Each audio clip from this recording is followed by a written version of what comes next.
horizontal. It might just be like a public Right of way. access easement or something. I can't see.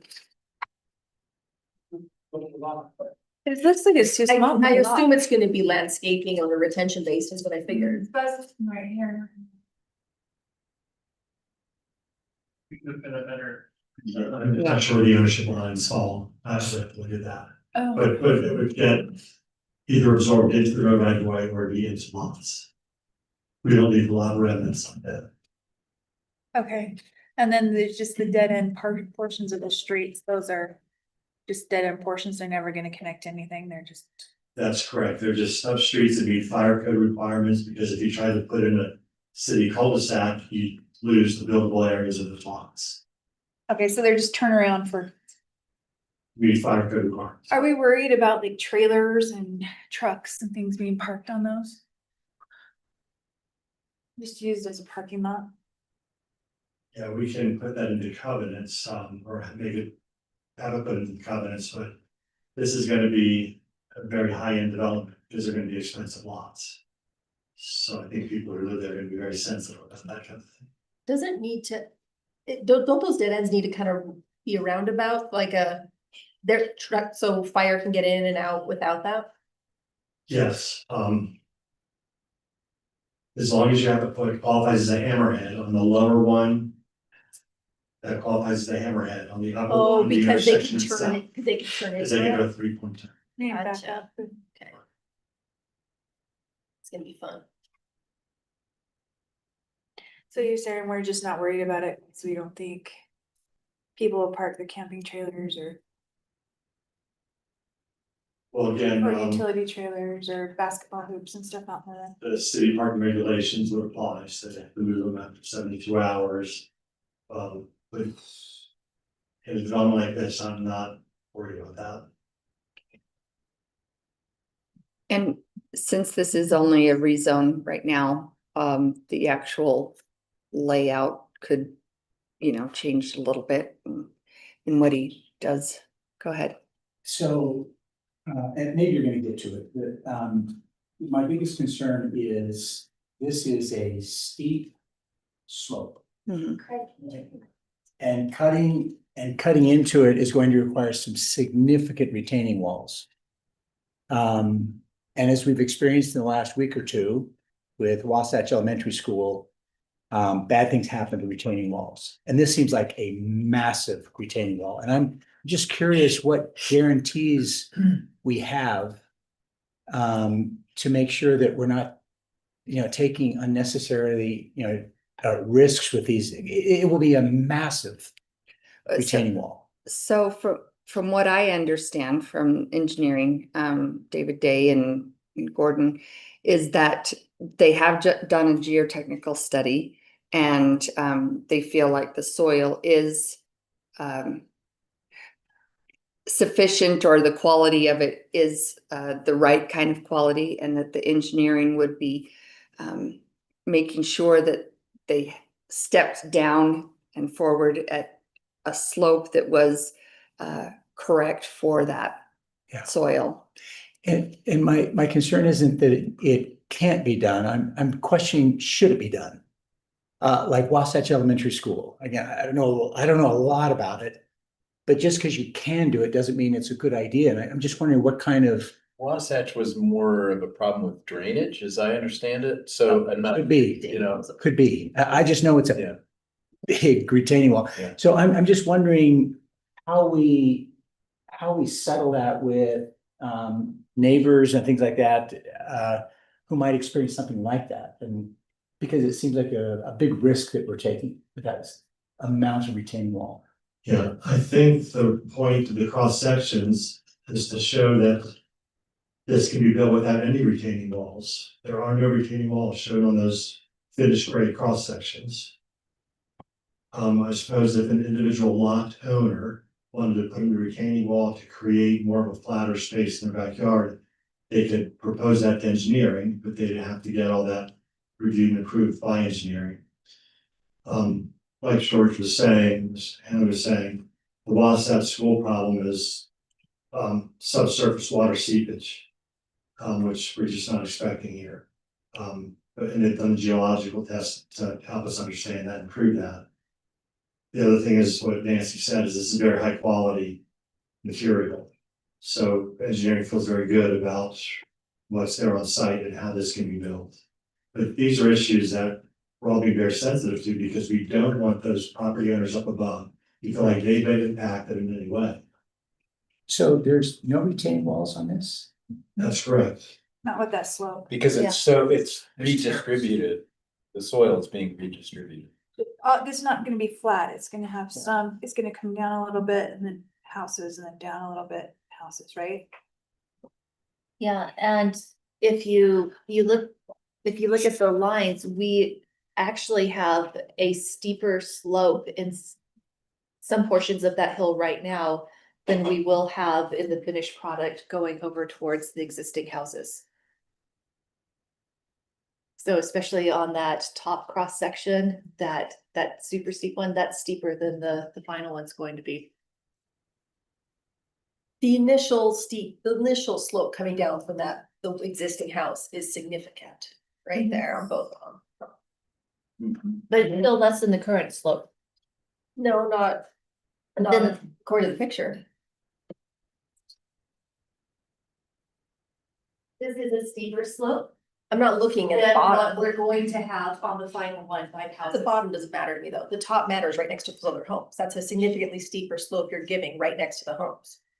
Yes, by the homes, it will be steeper, Yeah. but what I'm trying to say is that we already have an existing slope that is steeper than the one that will be by the homes in the future. And that slope is a Right. stable slope.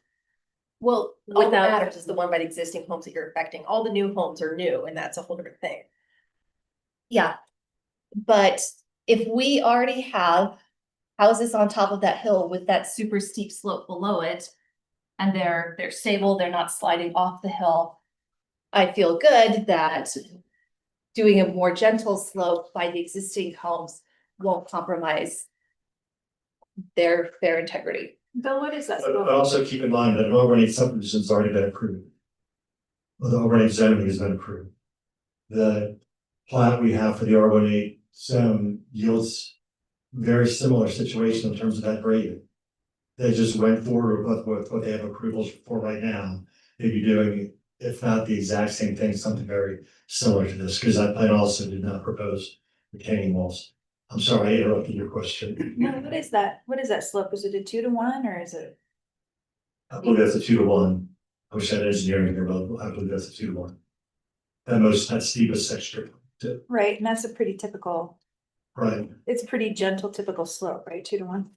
Is there anything we can do is there anything we should be doing and worrying about as far as either getting rid of that revegetating or taking care of it if they don't finish the project? Well, they've been told from the very beginning of the last subdivision that they had to give us bonds to make sure that revegetation was taking place or would take place. They would have to give us a monetary guarantees that we could do that if they didn't. So that's already in place. The other subdivision never got that far along in the approval. that they Okay, posted so we the bond, but they were told from the very beginning that would be a requirement. And the same requirement exists on this. There's another point that I want to make. So is it in a current development agreement or do we need to get it into one?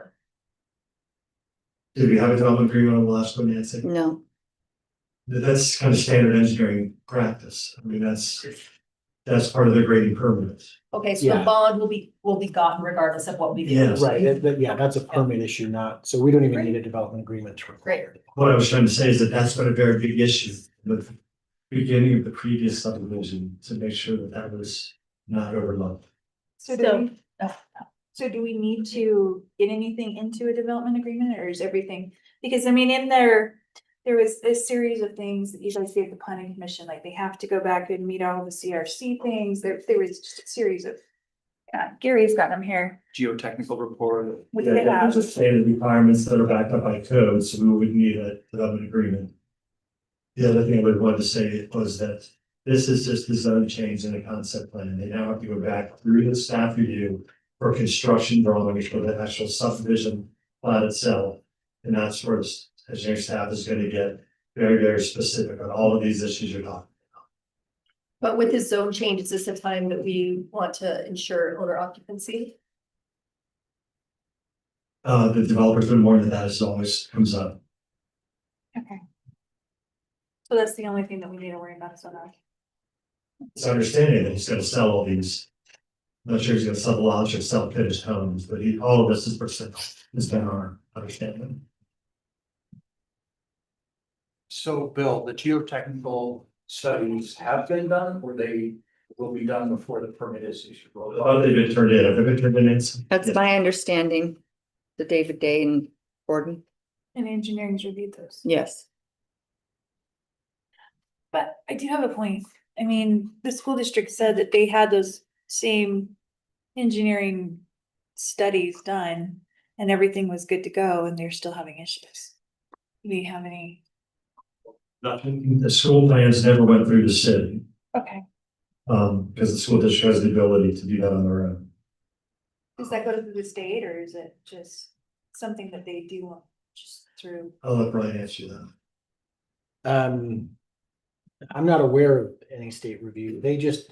Their state law basically just exempts them from all laws. Okay. So, Which we're so they have a study, they have geotech studies. Though, as far as I know, were never submitted to anybody. It's just that if the school district considered them satisfactory to themselves, then they go forward. Okay, Nice. so that mess is on them, is what you're saying.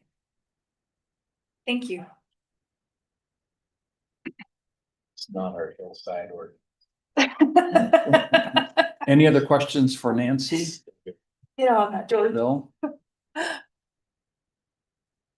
All right, thank you, Nancy. We'll be prepared for this on tonight's agenda, right? Yep. Right.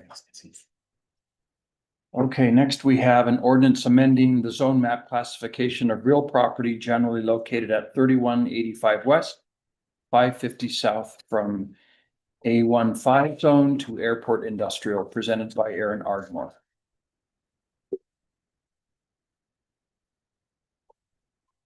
All right, thank you, council.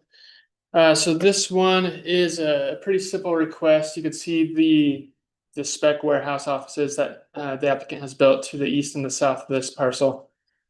He was able to obtain this parcel last year and essentially wants to do the same thing, which would require the same zoning that he has on those. Staff thought that this made sense as it's adjacent to the same use, adjacent to the same zone, and in an area where that zone is supported. It's also on what is essentially a dead end street with some Provo City properties that Provo City rents out currently on the way to a future airport area. So that might suffice for right now. This will be on your agenda tonight. If there's questions I can answer between now and then. I do have. Council, we'll talk with you. I'm okay with this one because it's just out of the way and it's all around the warehouse anyway. But the stuff across the street, Bill, I would like the stuff across the street because that's gonna have, 6 is gonna go all the way through to the parkway, right? Across the street to the east. To the east, yeah, across the street to the east. Across the street to the east, I would like to reserve that for all just hotels, fast food business to the east. I just, yeah, this I agree, warehouse can go here, but across the street, I think would be a great place for, you know, your restaurants, your hotels. It's right across from the airport, it's right next to the sports park, is right where 6 South is gonna come through and attach to the parkway. Is there something that we need to do to ensure that that's just commercial and not industrial use across the street? Well, To the east, across the street. yeah, of course. Staff would love to see more retail type uses because that has a better tax base for the city. It's just difficult to use zoning tools to force Mark to do something the market doesn't want to do. You had experience with even putting $1 million towards a grocery store and we still could make a store at Centerton work even with that incentive. So it's just, the only way you can do what you're talking about is to take warehousing out of this zone But that's not something I would recommend because. Again, trying to force property into retail, this may take 20 to 30 more years to become retail. Just denies the property and hurts the current property owner. Thanks. Any other questions for Aaron? All right, thank you, Aaron. Thank you. See you tonight. Next, we have a resolution to place a 1.029 acre parcel located adjacent to South Fork Park in South Fork Canyon on the surplus property list and authorize the mayor to dispose of the property, presented by Property Administrator Tara Riddle. Hi, Tara. Good afternoon. Hey, oh, okay, I'm like, this isn't working.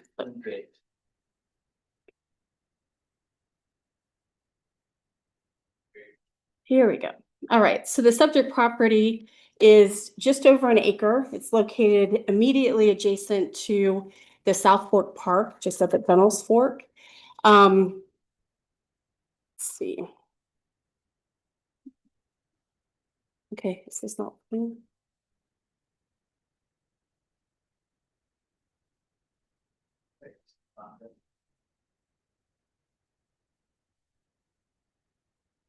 All right, thank you. Okay, back in 2017, the city acquired some property from SKA LLC, which is the Giles family. The Giles owned the property adjacent to the property up in South Fork. The deal was we needed to acquire some property for a right-of-way and for an easement. And instead of receiving cash, they wanted to have property up in South Fork. So we agreed to trade them this property. Because of tax purposes, they didn't want to have the property immediately. So we entered into a 99-year lease with them with the understanding that when they were ready to have the property, we would deed it to them whenever they requested it. So they have now requested it. That's why we're going through this process. So we've done our department review, which we typically do with any of our properties that we're considering for surplus. All of the departments agreed that it was okay to put this on the property list. However, we do need to maintain an easement. We have a water property up adjacent to this that we use this property to get to. So we'll be maintaining an access easement for vehicles to get up to that water collinator, also allowing some foot traffic to get up to those public facilities. If any of you are familiar with this area, traditionally we have had hikers use this roadway to get up to Funnels Fork. So we're working with the Parks Department to do a new alignment and improvement of a trail right along the South Fork Park property that will then traverse right into the stream area up in Funnels Fork. So it won't be affecting our hikers. In fact, it'll probably be a much more beautiful hike for them. So our intent now is to go ahead and move forward with the surplusing of this property, and then we'll work with the Parks Department to go ahead and design this new trail system through South Fork Park. Yes. So what is the ETA on getting that trail completed? So we were up there 2 weeks ago. So they're starting to look at what exactly they're going to have to build a couple of bridges. So we're looking at probably fall would be my guess. So it's, Scott, is this in their CIP and is this funded? This one's come late into it, I'm sure, I'm sorry, thank you. Then I know they do have trail improvements in their CIP written in somewhat of a general sense. If it's like in the past, so I think this would be something they would have to work within their existing funding. Do they have enough funding to get it done? Because my concern is that. I wasn't in on the meeting and I haven't seen the visionary scope on this one about how big it is or. Yeah, I don't think this isn't like a huge thing that they're doing. They're This would basically probably just be- going to go in and cut it a new trail. It's not like they're putting asphalt or anything down. It'll be just a natural trail. I was in the meeting, and Doug, I mean, I don't remember that if he identified a funding source, but he said it would not be difficult to do right away. Okay, so it's nothing that we're gonna, they'll be out this summer, this hiking season, but they'll be back in Right. Are we worried that people are gonna use that other access to get there while we're constructing that, or? I don't think we're very concerned about it. And they're No. not concerned, is whatever they are, isn't concerned either No, about this year? no. How does that work if like? After we make this change, presumably if we make it, how does it work if somebody? Still insists on going up their driveway, they have a right of way, but. But we're encouraged, yeah, we have the existing trailhead to discourage that, right? But they can't stop anybody from going up there or. Well, I don't think they have any problem with pedestrian traffic. We've had that discussion with them. I think our concern as a city, as well as with the adjoining property owner, is having vehicular traffic up there. Because we've had people parking right next to our, infrastructure that we have up there, which is a little bit concerning because it's water and we're not wanting to have any kind of contaminants parking next to that. There is a gate, but it does still allow pedestrian traffic. So I think we'll be discouraging vehicular traffic from going up there. I know there are some that feel that they have some kind of prescriptive right, but the gate up there has been closed pretty regularly. And presumably if we put the right signage at the new trailhead that we're encouraging people to park there, Yes, they would be able to access. yes. Will the new access allow for horse traders? Because right now that road is also used for horse traders. I know that there has been discussion about that. I think we'd be encouraging people that have horse trailers to actually use the equestrian trailhead that we have, where they have plenty of room to park, and it's about a mile and a half up the canyon. Is there a reason we wouldn't accommodate that at this new trailhead? I think it's the same concern of having vehicles parking next to our collinator.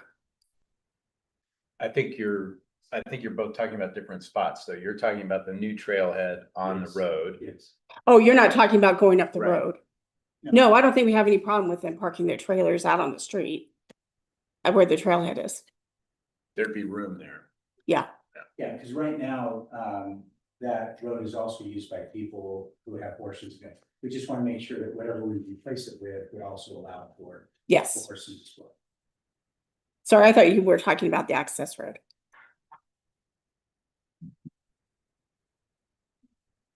Any other questions? If not, I just request that this be moved to the next council meeting for action.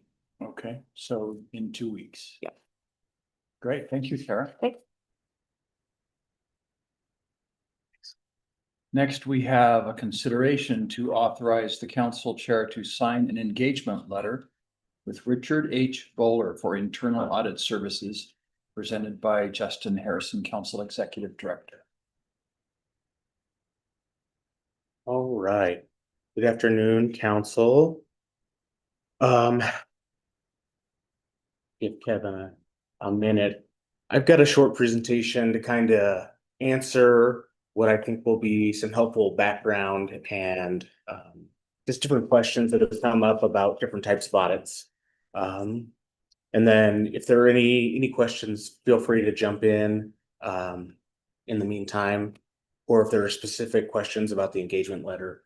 So I wanted to take just a little bit of time and talk about why the different audits that are done in local governments are important, the different types of audits,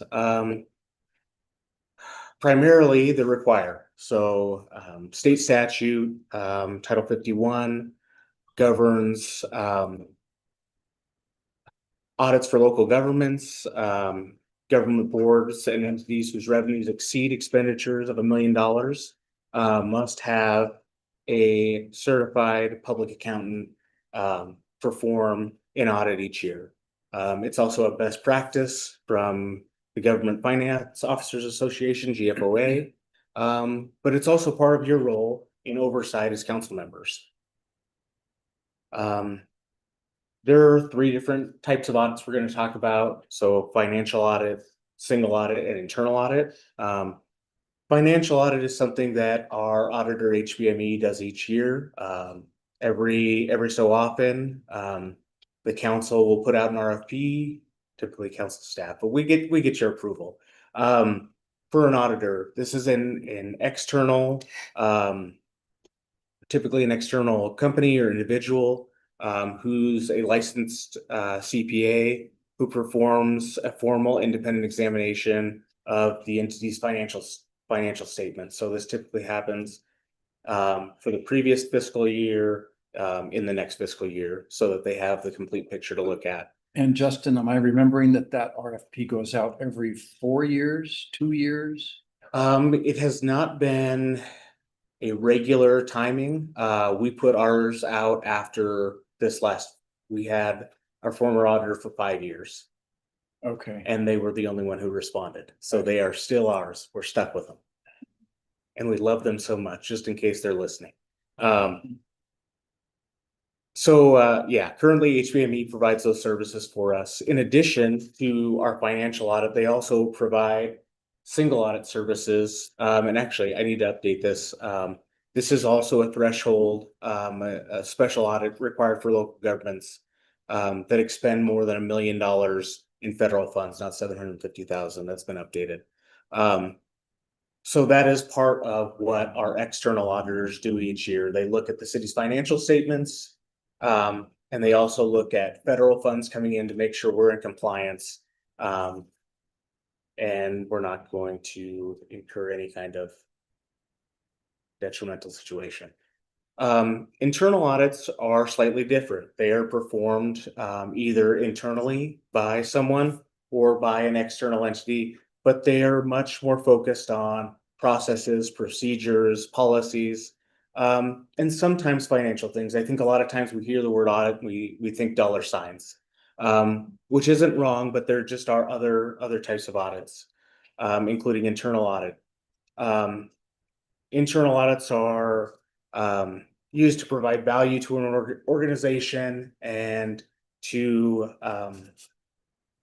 judge the risk of something in a particular organization.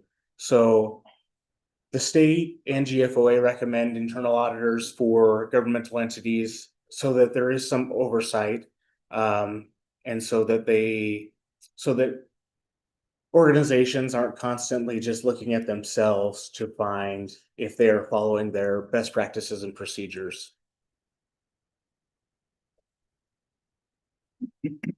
I mentioned briefly these different types of internal audits. So they could be financial in nature. They could include something like an inventory audit of physically counting an inventory of something.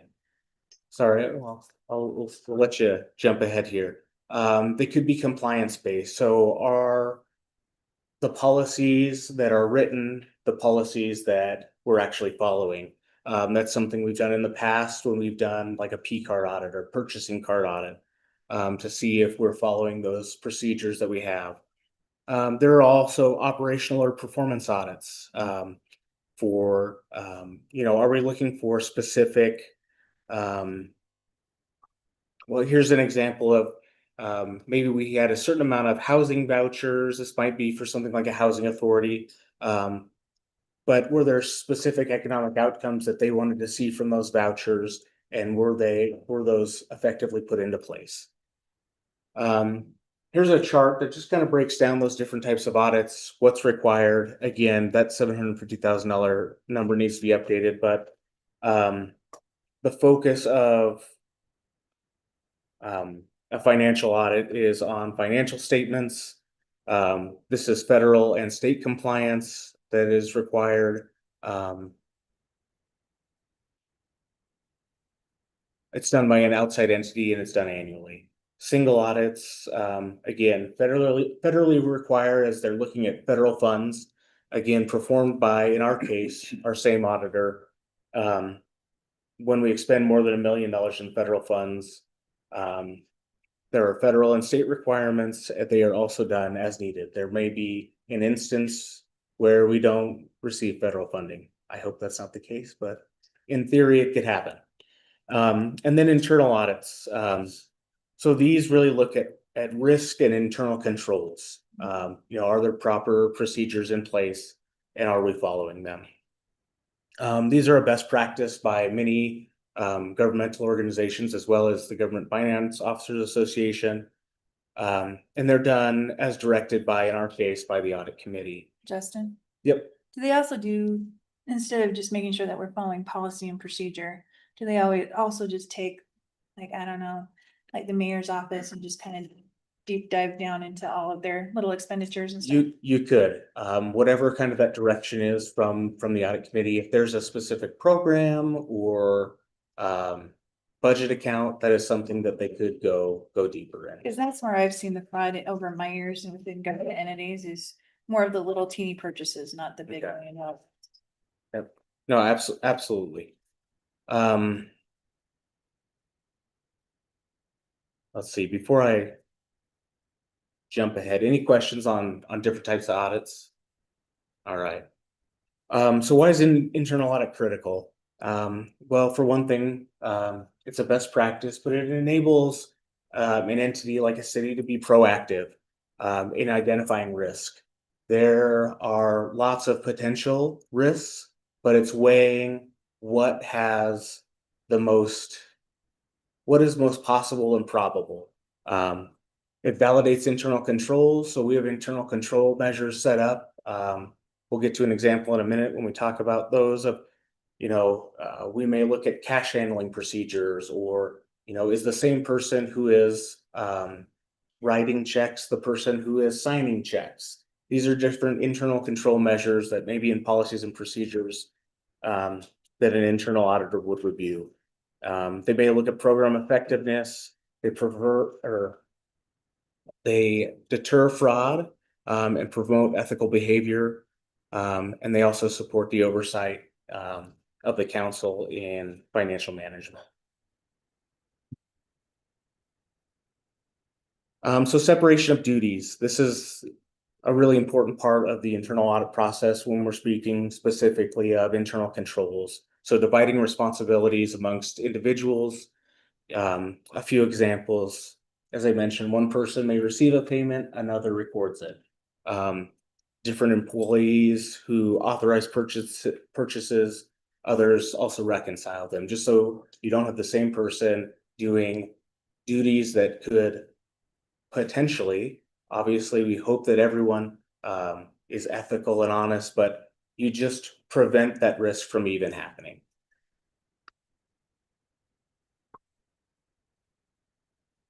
The last thing I wanted to just touch on as far as internal controls is a requirement of the state auditor, and each year John and Dan typically go through our fraud risk assessment.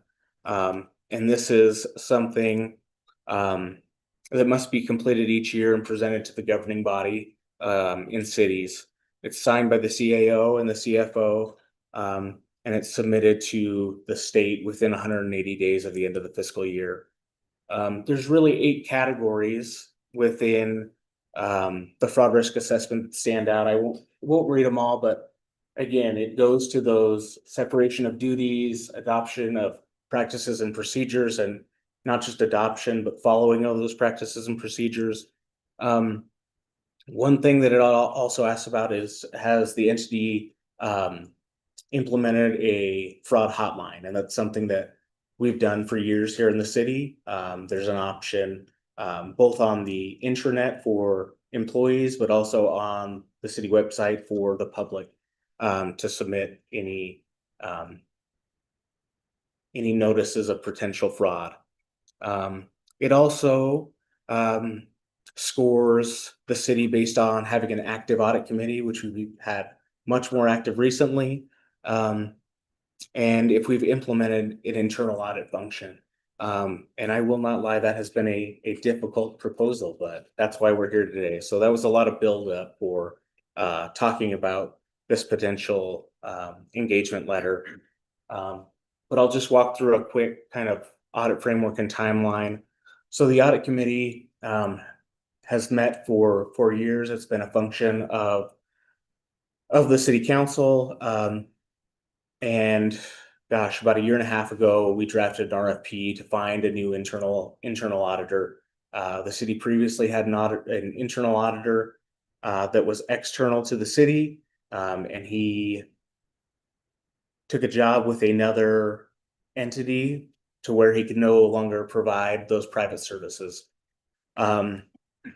Fortunately, we didn't receive great response, and it was mostly from out-of-state entities that would need to travel. It was well above our budget.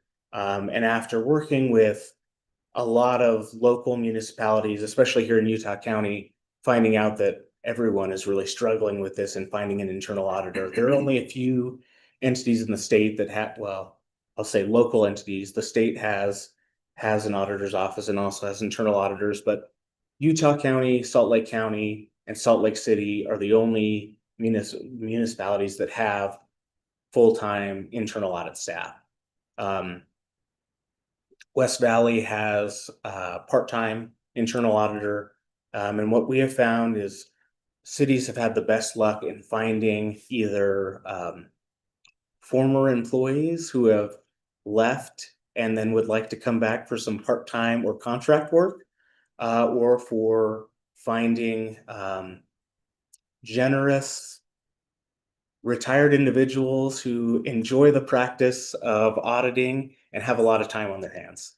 And that is what we have found in Mr. Bowler. He is an incredibly qualified individual. Happy to go through kind of his background, but former principal with an audit and consulting firm that he built with 3 partners. He retired in 2020. And the firm was sold, and he relocated full-time here to Provo. He's kind of gone back and forth between, they had offices in Las Vegas, Reno, and Salt Lake City, so he spent a lot of time up here. But Richard's been actively engaged with the library board and attends our city council meetings. And really, both John Borg and I connected with him and just kind of talking with him about city issues, and he's happy to give back and wants to serve the city how he can. So he's really given me probably more time than I need or the city owes him, and chatting with him about how to kind of set this process up. But I will leave it at that. See if there's any questions regarding the engagement letter specifically. Obviously, we have any auditor sign an NDA or something, which is. That is a great question. I'll look at Brian. Well, Justin just walked through all the reasons why I don't know that we've done this before. So, I don't know though that we would need to have them sign an NDA because it would be a breach of their ethical duties to, I mean, they'd lose their certification if they disclosed any information because it's confidentiality for the client. Without NDA. Yeah, because they are working for us. They are our agent when they're doing the audit. So it'd be a breach of their duties to release that to anybody else. So Dan, if we see it any differently than that. It's definitely the case with publicly traded entity. But even though we're governmental and we're transparent, I think rules still apply to confidentialities. And we could remind them of those rules. Dan or Don, anything you would like to add to what Justin has presented relative to this proposal? So our scores, our audit scores have been high, but this has been something that we've lacked.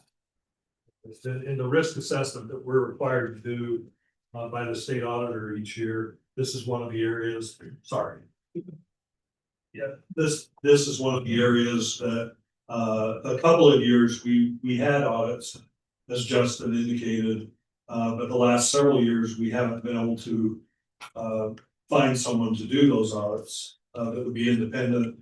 And we cannot have our financial statement auditor act as an internal auditor. That's a violation of the independence rules. And so we would like to have this added back. We think that it's a good practice, one, but also would help us in terms of the total points on the risk assessment that we're required to do. Great, thank you, Dan.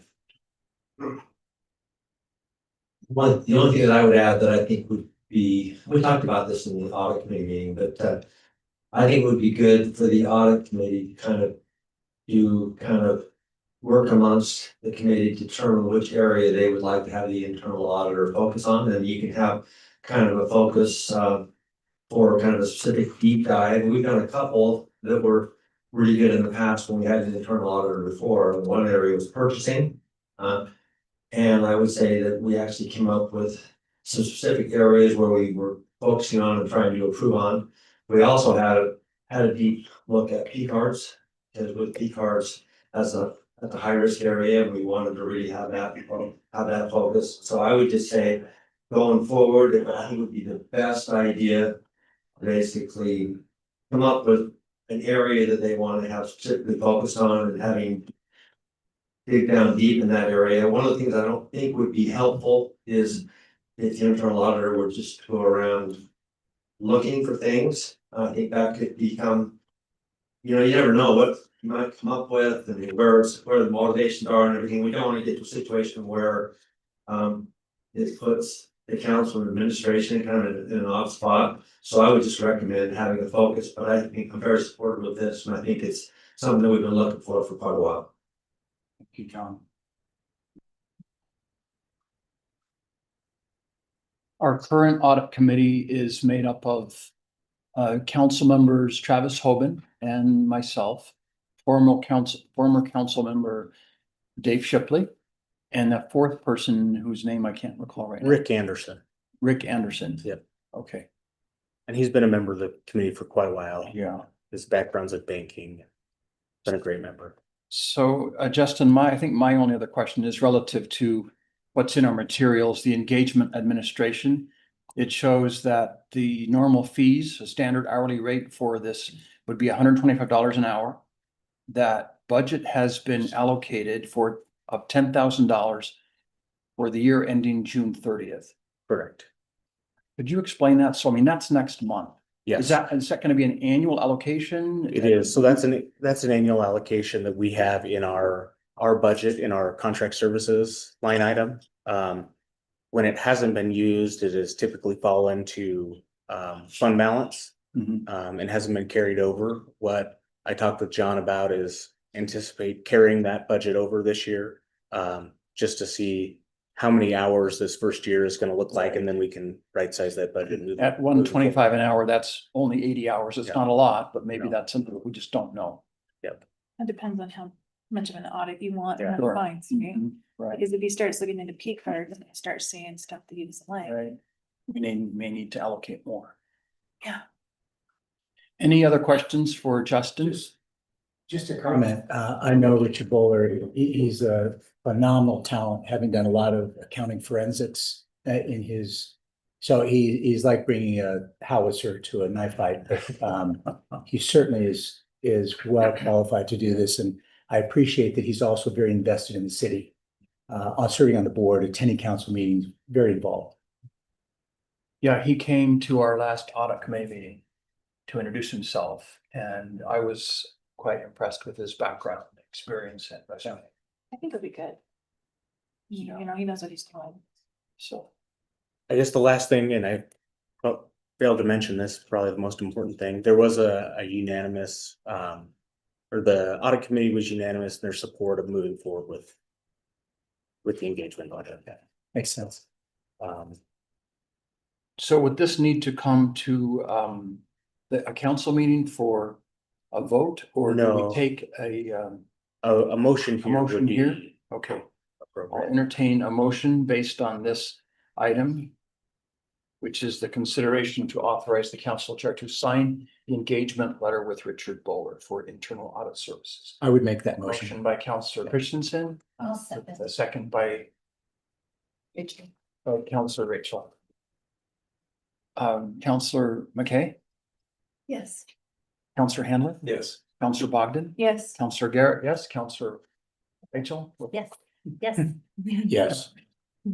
Is Councillor Hoban online? All right, great. So that motion recommendation passes by a vote of 6-0, with Councillor Hoban excused. Thank you, Justin. Next, we have a resolution regarding year-end appropriations in the airport fund, general fund, and justice court fund for the fiscal year ending June 30th, 2025, presented by budget analyst Andrea Wright. Okay, so there's actually a little bit of corrections. I don't know if you want to pull up the resolution so we can look at the resolution. That would be awesome, thank you. I sent the corrected ones, but we'll still have to send the corrected ones. We can just use this one. So the first two items, every year we go through and see areas that maybe we've under budgeted, we had things come up, and so we do a year-end appropriation. The items that we recognized in this year's year-end year-end appropriation was the first two kind of go hand in hand. There's a recommendation of doing a general fund increase of $267,000. That is actually to pay for the police and fire presence at the airport. And what will fund that is revenues from the airport from a chargeback revenue. And the second recommendation is to appropriate $267,000 in the airport fund from airport revenue to go ahead and pay for those services. The third recommendation is to appropriate $80,000 in the general fund for police personal protection, equipment, and ammo expenses. This kind of correlates with some of the supplemental requests that we did this year. The fourth recommendation is an appropriation for $75,000 in the general fund for unanticipated utility costs for parks maintenance. This correlates with all the parks that we've brought online, but we've never right-sized the utility for the water costs. And then the fifth recommendation, it's actually for the general fund. It's a $20,000 appropriation for the indigent defense. And the reason it's in the general fund, because we actually needed to have it separated from the justice court and legal, so that actually resides in the finance department. Yeah, those are the appropriations for this year. Are there any questions? Councilor Buckland? Yes. So why are we not just paying the police and fire out of the airport budget? Why are we transferring that to the general fund? Is it just because everything, all the police stuff you wanted all together, or? Yes, and they actually report to the chiefs, to both the police and fire chiefs. And we can't really just have it pay out of the airport function. They reside in the police department. So they need to be paid out of the police department, and then we just charge back airport. So we do this every year. Yes. So the airport, so are they covering all of the hours of whoever's over there? Yes. Okay, we're not subsidizing that at all with. Correct. It's a certain division within the police, and you can see that in the breakdown of the payroll. And so we know exactly what's getting charged for that. Thanks. Any other questions? Other questions for Andrea? Perfect. Right. We will be Thank you, presenting this Andrea. in June 3rd to have it approved. Okay, great, thank you. Thank you. We will now take a brief recess. And then we can be for more budget. Work with us. We'll do more about it. Recording stopped.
Recording in progress.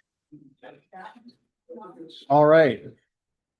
We'll reconvene here our council meeting and move to the next agenda item. We have several successive budget related items. First, beginning with a presentation regarding the fiscal year 25-26 Consolidated Fee Schedule presented by Andrea Wright.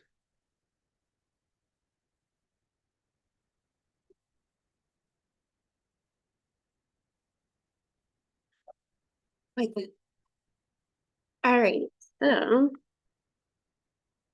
It was asked by you guys, council, earlier this year to have the departments go through their fees that haven't been changed within the last 5 years. And so John and Kelsey put together this great spreadsheet to help the departments assess those fees and try to see what we could to ensure that we're getting the most maximum recovery. So the the changes to our consolidated fee is a little bit longer this year, and there's a little bit smaller changes. Here's a list of the different departments that there are changes in. It's also, all of the changes are also listed in the budget book, starting on 148 and then goes to the end. I don't know if we want to go specifically into some of the fees through this. I've just kind of listed what the new fees were from the airport. All of these fees, I'm pretty sure you've already heard through the department's budget presentations already. So do we want to kind of go through them or just review? Or are there specific ones that we want to touch base on? I think just by category, Andrea, and then people can throw out questions as they have. So for the airport, there was a lot of badging fees, employee parking for non-city employees, video display advertising, conference room clean fees, lease execution fees, lease assignment fees, ground transportation fee, flight school operation fee, and security escort fee.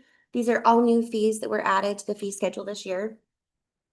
In the water department, we ran out fire hydrants, but we decided to actually add a deposit so we would actually not have fire hydrants disappear, fire hydrant meters disappear. You what? Not the hydrant, just a meter so they can hook to it and utilize the water. And there's a fire hydrant no read penalty that was also added, and then a cross connection control inspection fee. In the parks and recreation in sports, there was a fee rental for practice based on request with no pay that was added.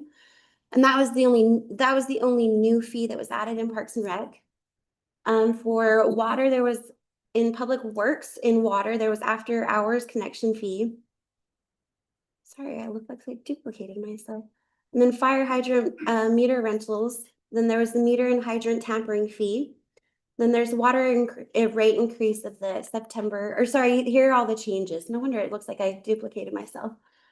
So here are the major changes to the consolidated fee schedule. The after hours connection fee increased from 75 to 150. The fire hydrant meter increased from $5 today to $10 a day. The meter and hydrant tampering fees from 100 to 300 for first offenses and from 250 to 500 for second offenses. There was the 2.5% water increase starting September 1st, 2025. There's actually more details in the consolidated fee schedule that kind of listed it out. And I know that the water department's been meeting with you guys as well to kind of dive deeper into that of what the consultant has suggested. There's the public works in sanitation. The tipping fees went from 39 to 44. The delivery and first haul fee of 100 to 200. Each additional hauling fee of 85 to 100. There's the commercial front load fees. For details, it's kind of a big long list on how it's figured out, so it's more detail in the consolidated fee schedule. And we also included the master file for the consolidated fee schedule in your packet. There's also the compost purchase for $5 cubic yard to $10 cubic yard, and then $10 cubic yard to 15 cubic yard. There's the public works in transportation utility fund. This just includes what was passed, but it was approved for the transportation utility fee with the April 2022 council meeting, and we just included that in the consolidated fee schedule since it wasn't changed yet. And that'll just get changed with this adoption. In airport, there's the tie down fees for $43 a month, to $75 a month, or 35 or $350 a year to $750 a year. These are just the changes. There's the annual fee for commercial services. Previously, we didn't have a designated fee amount, and now will be $250 starting in FY 2025. Other fees to recoup costs are detailed on the Consolidated Fee Schedule. It's just kind of the smaller ones that are kind of little itty bitty listed ones that weren't significant. They're just kind of listed on the Consolidated Fee Schedule. The ballroom and attic rental fees will increase on the time block increments. Damage and loss fees are $9 to $15. For missing audio CD covers from $2 to $5. Non-residential card fees from $62 to $65. The 6-month cards from $125 to $150 for a 1-year card. The development services fees, building inspections will now be based on the International Code Council Building Evaluation data.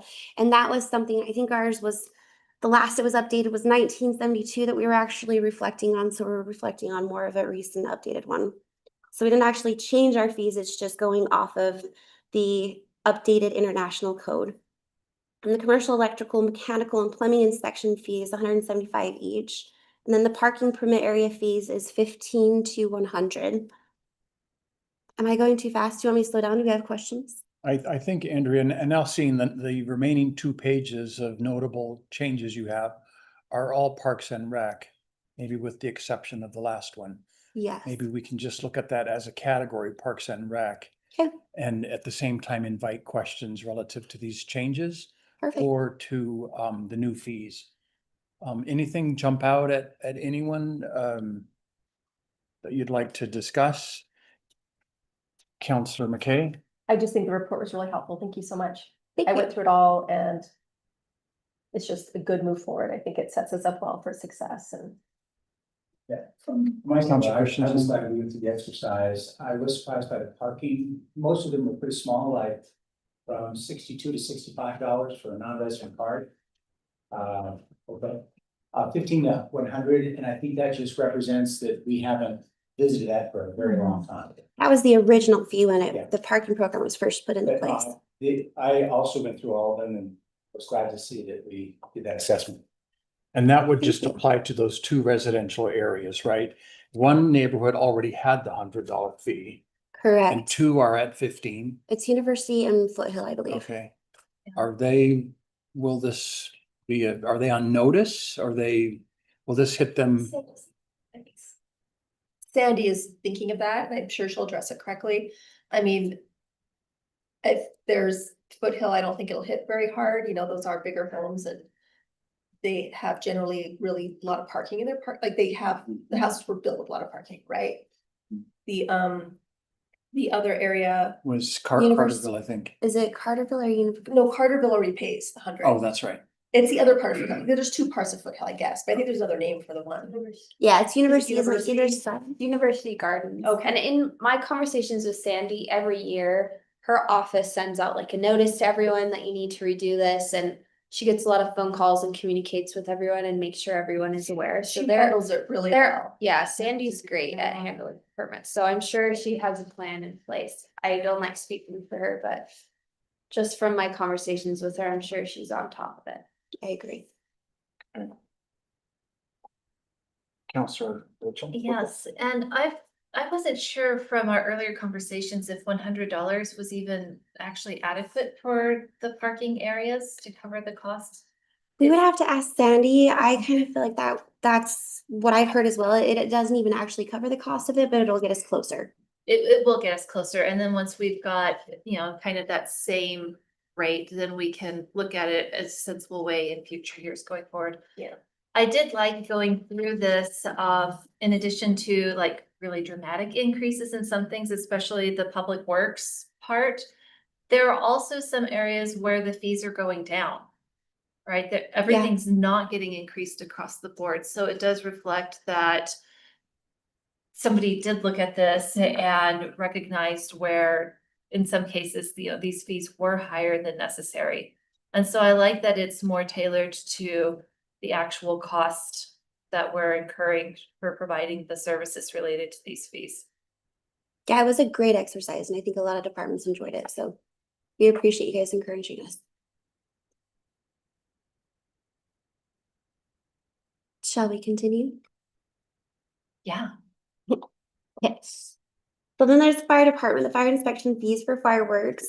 Fireworks stand went from 50 to 75. And then based on the fire department fee analyst, multiple fees will be updated below in the summary of the changes in the consolidated fee schedule. And also, like you've commented, not all of these fees will actually get to the true cost of these, but it actually will get us closer to the range and also industry standard as well. So we also had to consider that as well. And then now we're just into all of Parks and Recreation's changes. There's the cemetery, the various burial rights. There was a whole bunch of different increases. They're all listed in the consolidated fee schedule. It would have made this presentation really long if we included them all. The Parks and Rec main hall rental for performance reception went from 150 to 200. School performance from 200 to 300. And then other fees to recoup cost are detailed on the consolidated fee schedule as well for the Covey Center. I know that they also were adding concession fees as well to the consolidated fee. There's the golf course, their range fee increases will match the local municipal courses and cover operating costs. And then the range punch cards will no longer be available. Parks and Rec Center, their daily admission fees increased to cover staff and facility costs. I apologize. I don't remember what that increase was. I think it was like 50 cents per day, if I'm correct. And I think it's actually going to match closer with Spanish Forks when they'll be opening, I think this fall, or I think it's this fall, the Spanish Forks opening, and they're the next competitive one.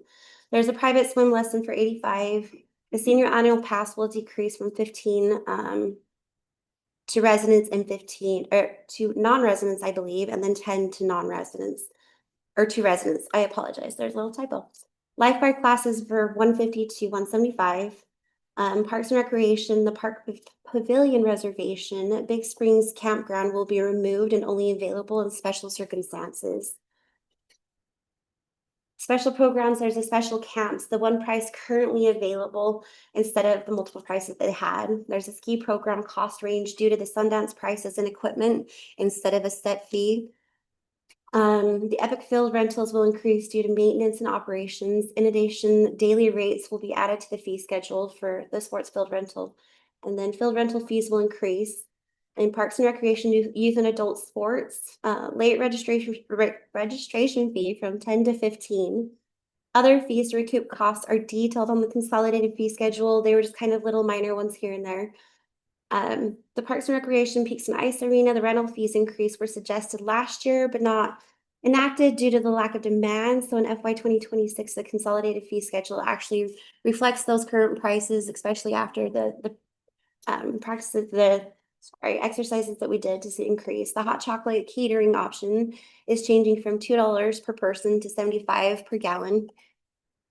And then the energy, theirs is all listed on their consolidated fee. They actually list those on the Energy's website, and there's the link for it, and it does increase the 3% utility rate increase.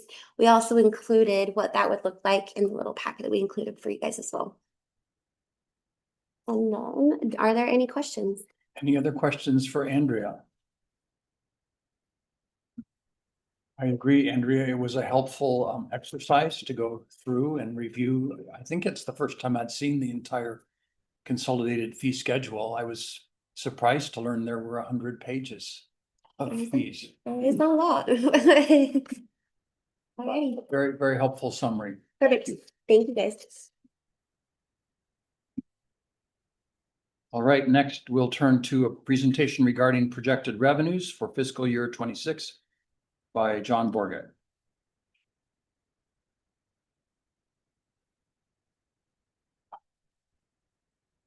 Thank you. In February, I came in and made actually the same presentation, but I've updated the numbers, and I think this will be very helpful now that you've received the tentative budget to get kind of a little bit of a big picture view of the revenues. And so that's the goal, is to provide each of you with kind of a flavor, and then provide an opportunity for you to ask any questions or have a discussion. So we go to the first slide. This just shows the general fund budgeted revenues, $72 million, and you get an idea of what makes up And this is not looking at transfers. Transfers are listed below because they're not actually a revenue. They're a transfer of about 17 million.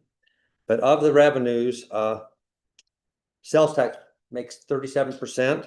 Then the second is fees of 22%.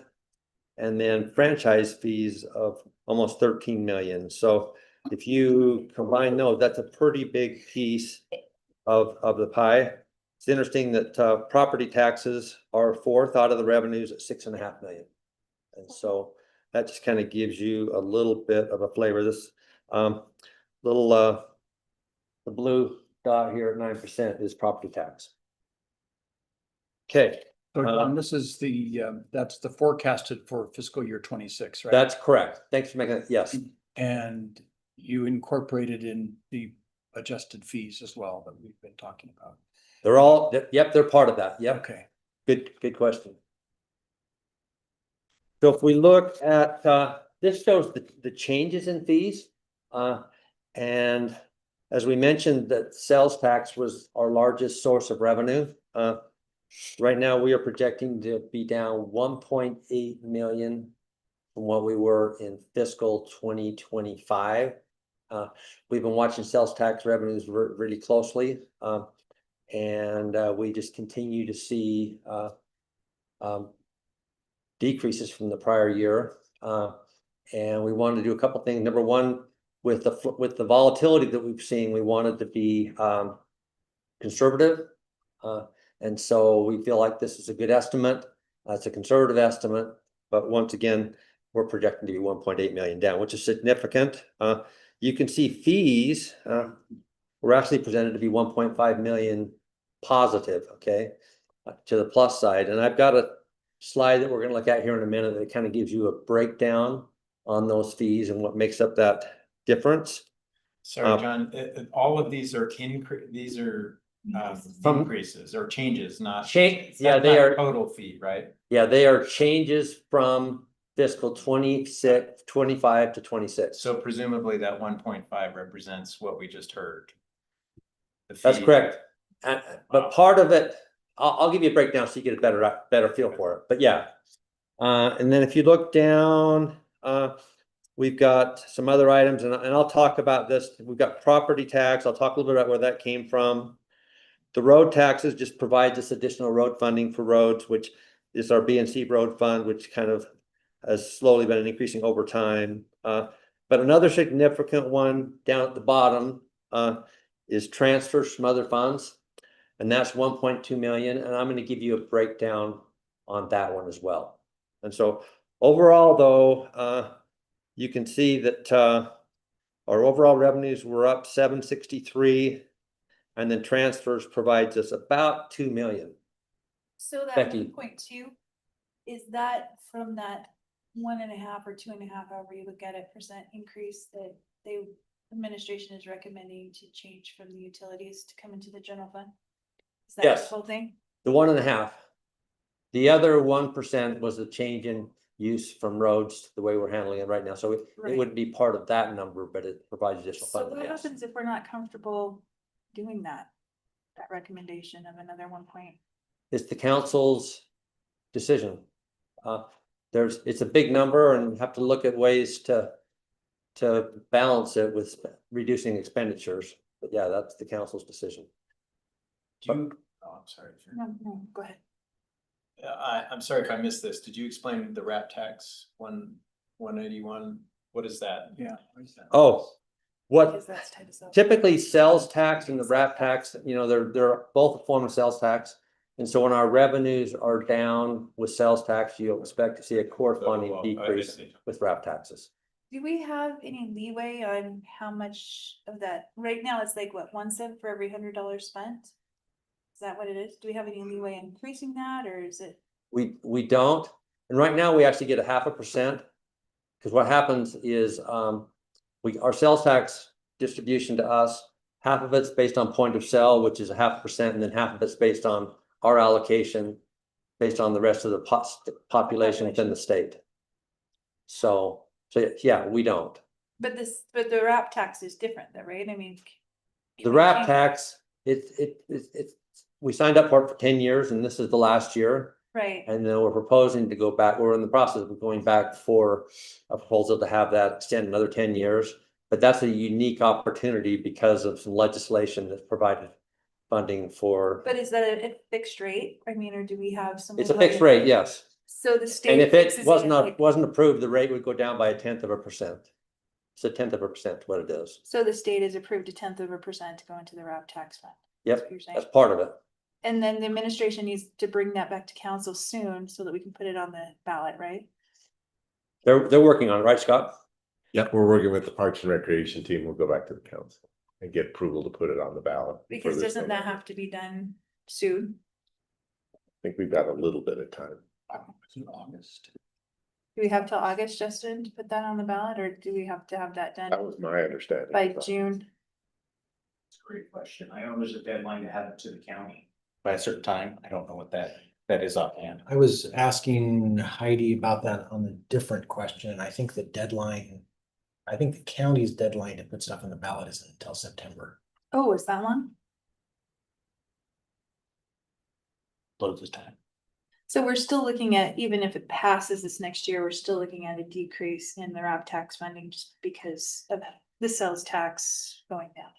Yeah, and actually the way it works, we went back and looked at this closer, and I think we sent an email to the council based on our previous discussion, but it goes through the end of June. And then if it's passed in this November election, then it would just continue from that July on for the next 10 years. But regardless of what the Whether it outcome passes is, or not, it goes to the to the end of this June. That's fiscal year. correct. Yes. Okay. We can get to the next slide. So this talks about the fees, okay? And the first column is Parks and Recreation, okay? And that primarily related to the Epic Sports Park, because we're gonna have it in a full year's operation. And as we look at revenues, most of that came from there. With development services, primarily came from building and inspection fees. Just our general sense is that they're gonna be larger. We've looked at trends and where we're at running this year, and so we're increasing there. Ambulance was primarily from ambulance. We were trending this year. Our ambulance revenues are up as well as our wildland revenues, and so that's where that came from. And then debt service, which is the third one on the right, third to the right, excuse me. It went up by about 260,000, and that primarily came from, we restructured, and I talked about this when we did in February, but we restructured our debt service fund, and that results in some additional revenue coming in through our vehicle fees. We were running them into the debt service, but now they're going directly into the general fund. I do have a subsequent slide that's going to talk about those changes as a result of some changes that we made with the debt service fund. As I talked about in a previous meeting, we worked with the Utah County Assessor's Office. We also worked with the state, and we worked with the state auditor's office on restructuring it. And I feel like we're in a good place, and it has provided some additional revenue to the general fund. John, do you ever see the Epic Sports Park being its own enterprise fund in the same way that Peaks Ice Arena and the golf course are? Who was it? Sorry, I didn't. Do you ever see the Epic Sports Park being its own enterprise fund? It could be, if we made the decision. I mean, it's the whole purpose behind an enterprise fund is basically that it operates and acts like a business, and that the revenues cover all the costs, so that the general goal and plan is for it to break even, and so it could. It'd have to grow significantly. Yeah, it just kind of would decide on the purpose and the plan for the city, but I don't yeah, know that it what's could. rebels into that yet, but we still want to use those park facilities and parking. That doesn't mean it could be an enterprise fund. Yes, Scott. I think our rec center is a great example from day one of a general fund operation that is still self-sustaining in the general fund. And so as this grows, I think a decision could be made on whether one park like the Epic should be an enterprise fund or not. So we've got options both ways, even though our rec center has never required an operational subsidy, it still maintains its status in the general fund. And I think that's sometimes a decision at the very start, and they kind of have a tendency to stay where they're at. The other thing that's unique with the rec center, we have some general obligation bonds associated with it. And so they are serviced through that debt service fund. So, but with the Epic Sports Park, we really don't have any bonds associated with it. And so that could even provide a little bit of a argument for wanting to be an enterprise fund. I like the idea though, maybe of giving it a couple or few years to kind of work through and get things set up, but that's an option. Thank you. Okay. So this slide here shows the impact on transfers, okay? But specifically, this debt service being the first item, we were transferring money from the debt service fund to the general fund. We're not doing that anymore because we've restructured it, and I'll be talking about that as well in a different slide. But the next area is energy, sanitation, wastewater, storm drain, and water are all related to two things. Just related to overall increases, and then they're also related to the 1.5% increase. I did go back through and calculate what those differences are. I don't have a slide board, but I'll just share it with you. So of the if you added up just the enterprise funds, that gives you $16.6 million 26 level, and it was 14, so it was up 2.5 million this year from the prior year, and roughly 2 million of that is from the 1.5% increase, and 600,000 is from rate increases and growth. John, I'm wondering, when was the last increase when you went to, John Curtis went to the 11%? I have that. It's in the, I'll have to find it for a minute, but I've got it in the highlight letter. 2013. 2013, yeah. 2013, so Yep. it's been 12 years since we've done an increase. Mm-hmm. Okay. Pardon? It's been a minute. The legacy fund, we actually last year did the 1.3 million. We utilized that when we were balancing the budget last year, and it was basically ARPA funds that we utilized that were in that fund. This year, we're recommending that the balance of the fund was 240. So the net difference was $1,060,000 decrease in that. So overall, the net difference in transfers is 1.2 million, which is what we showed on the slide couple. Yes, Becky. So for other municipalities that have their own utilities, what is their transfer rate to the general fund? I mean, where does this stop? Do we stop at 50%? Do we stop at 15%? I mean, where's the end here? Well, I would say a couple things. First of all, it varies from city to city when they have utilities and what they transfer. And I would also say that one of the things that we do on a regular basis, and Jimmy kind of helps us in the calculations, is we have a graph and we go back and compare where Provo sits in comparison to similar entities as far as our rates go. And so one of the things that what we try to do is make sure that we're competitive and that our rates are in line. But as far as, so I think those are the kind of things that have to balance. I mean, one of the thoughts and feelings about the transfer is that it is in essence a dividend to the city for managing and operating the utility. It's also a way to take all ratepayers of the city and share in those costs that are there. But at the end, what we want to make sure of is that we have competitive rates. Right, but I still want to know what is normal? What is normal for a municipality to transfer back to the general fund? Is it normal to have 15%? Is it normal to have 50%? What's the normal? I mean, because we can sit here and say, we haven't increase this and it's 25 or whatever. But to me, that doesn't matter. I mean, what matters, because you're still getting more to your general fund every time you raise your rates, right?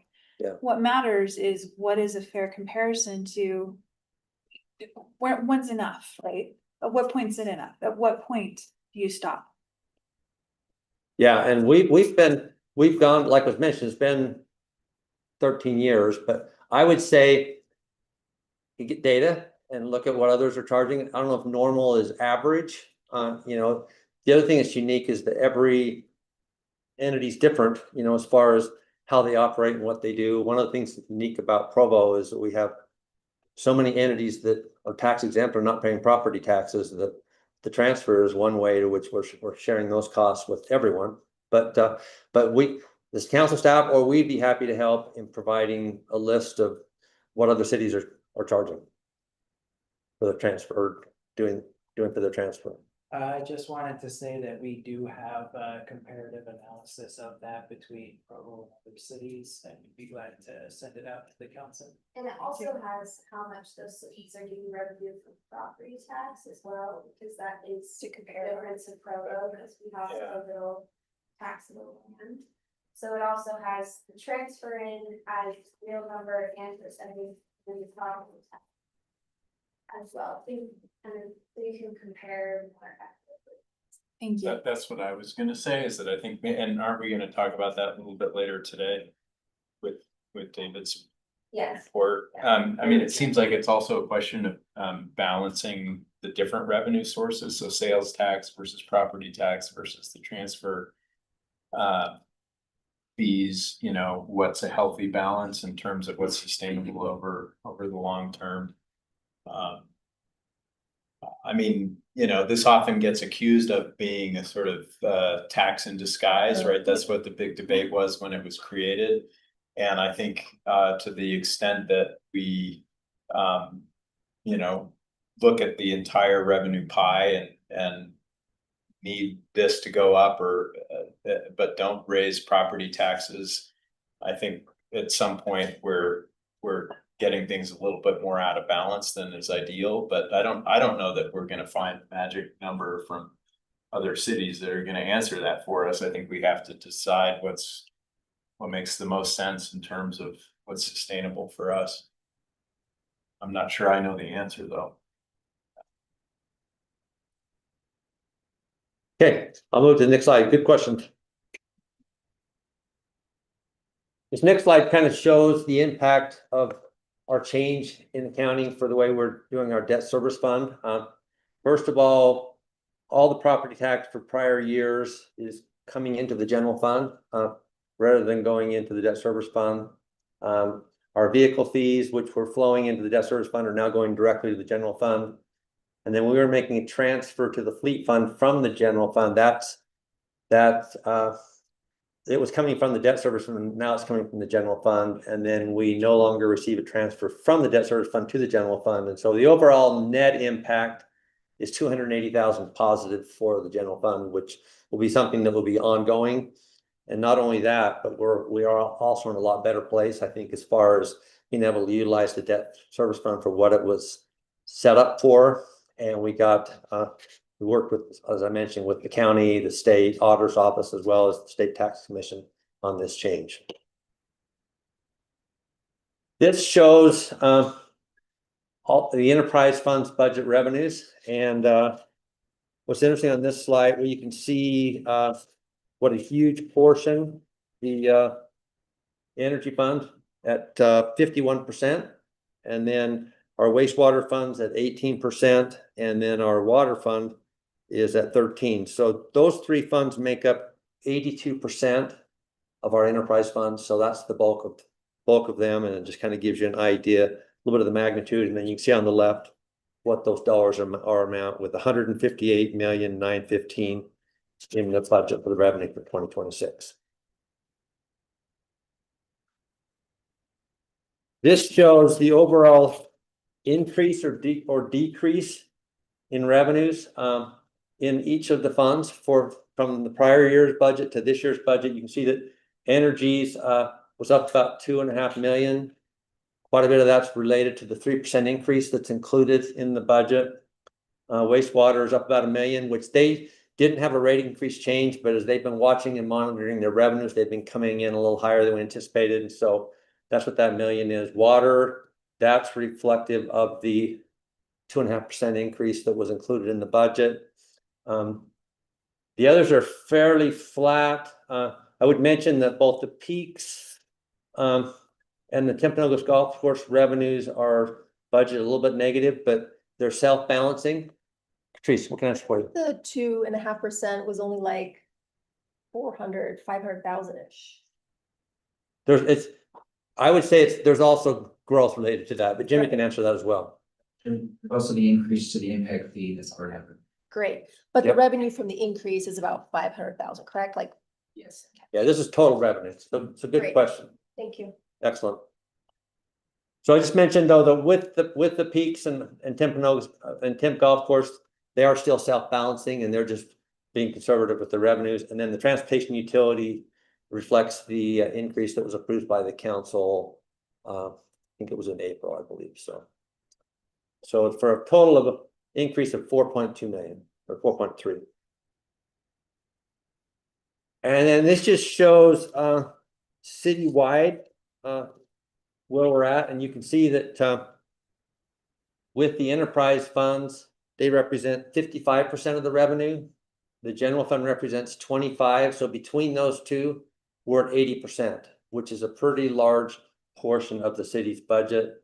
This shows these are the revenues. So there's a total of 289,692,000 in city budget revenues for 2026. This shows overall increase or decrease, and for citywide, our revenues are actually about 2 million less than they were in 2025. And here's a slide that kind of shows where that was from. You can see most of it came from our CIP funds. That actually shows there. Yeah, you can see here on the 1.9, you can see capital improvement was down 8.5 or 8.6. So if we go into here, you can see that happened primarily with the park CIP. And that was related to, you got to realize with CIP, it really is timing of projects. And there was some funding in the Epic Sports Park, but there's this kind of the Central Provo River Trail project that came in. It was a grant that was a significant amount of money.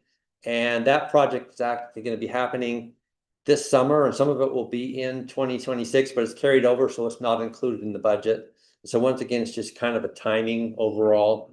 And so if you hadn't had a decrease in CIP spending, we would have been up measurably for the year overall citywide. With that, I'm happy to, I know we had some questions, but if there's any other questions, be happy to answer them. Yes, Becky.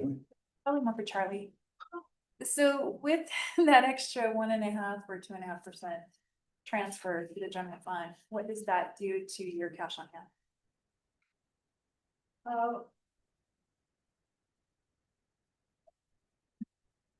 We're looking at an operational break even next year with the increase to the transfer. So instead of having a surplus, we're gonna probably break even extra operations. Our huge CIP fund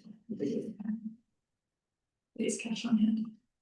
So we still have enough that you guys are comfortable?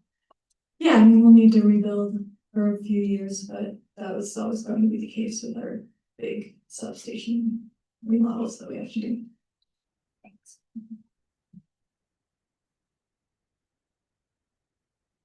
Other questions? Thank you, John. Appreciate your time. Thank you for your presentation. Next, we have a presentation regarding transfers in the proposed tentative fiscal year 25-26 budget presented by Dan Follett. Thank you. Do we have the transfer notice? Yeah, that'd be great. So some of you may have already received this in your utility bill. State law requires the city to send out an annual disclosure of funds transferred from utility enterprise funds to other funds. which is the general fund for Provo City each year, and actually notice a public hearing regarding those transfers. And so this is the notice that's gone out to ratepayers. And I would just mention in that we discussed that Provo has budgeted for the transfer of utility fund revenues to the general fund as a dividend, as John talked about, to Provo taxpayers as a result of taxpayers' investment in the city utility infrastructure. When you think about it, the city actually owns all of the enterprise funds, and those are operated by the departments on behalf of the city ownership. And with that ownership comes a fair amount of risk. And I think that it makes sense that we do these transfers similar to a dividend that a publicly traded company would do. And it supports a number of the general fund services that are provided, like police, fire, parks and recreation, and other city functions. They also, the utility transfers, together with franchise fees, also help keep property taxes low within the city of Provo. And if city utility services were private utility owners, these dividends would instead be paid to investor owners. And because Provo taxpayers are the investor owners, these dividends are used to offset what otherwise would be a significant increase in property tax. And so for the upcoming budget year, 2026, the total transfers are related to transfers from the utility funds, the 12.5% that's been talked about. That totals $16,362,425. And you can see in the chart below, the first column on the left includes those transfers that are coming from their 12.5% of the utility billings for each of the various areas of their utilities. And then on top of that, it's more cost effective and operationally efficient for certain administrative functions such as legal, human resources, information technology, and finance to be administered on a citywide basis. And transfers from the funds receiving the benefit of these administrative services to the general fund total $1,712,748. So just a little over $1.7 million. And so the total transfers, including both the utility rate transfer and the administrative overhead transfers, total $18,075,173. And then you can see for each of the enterprise funds, utilities, the percent of total revenue that represents for their department. And then I would just mention, we schedule this public hearing as late as we possibly can, but it has to be held before July 1st and the budget's adopted. And so the public hearing is scheduled for June 17th this year in the meeting that begins at 5:30 p.m. Are there any questions? And there's how long then? Yes. For a publicly traded company, what is the standard for a dividend transfer to the people that invest in the company? Well, it really depends on the type of business. For publicly traded, it can vary anywhere from 0 to double digit in terms of transfers. And generally the theory is if it's a business that's growing rapidly and the capital can best be utilized, reinvested in the business, those type of businesses generally will have a 0% dividend rate. They also tend to have stock prices that are increasing significantly because they're growing rapidly. And so the return to the investor is twofold. It's both dividend and increase in stock value. For a company that's very well established, utility companies tend to fall in that category. They tend to have dividends in the higher end of the range, which is 5 to even 10% or more. Telecom companies can be quite high. You look at Enbridge right now, which is the gas company that most of us receive our gas from, I believe. Their dividend is in the 6% range. And so again, it varies by company. and the overall capital structure and the need for capital, but again, that's kind of the ranges that they're in. Thank you. So it's probably under 10% for a publicly traded utility then for return on I think that's fair to say. their dividends. Yeah. Thank you. Yeah. Any other questions? Other questions for Dan? All right, thank you, Dan. We are a bit ahead of schedule. We'll continue moving forward with the remaining presentations, which are by staff. And then if we finish early, we'll have more time for media training or for an extended break. So next we have a presentation on the fiscal year 26 tentative budget and council priorities presented by Justin Harrison.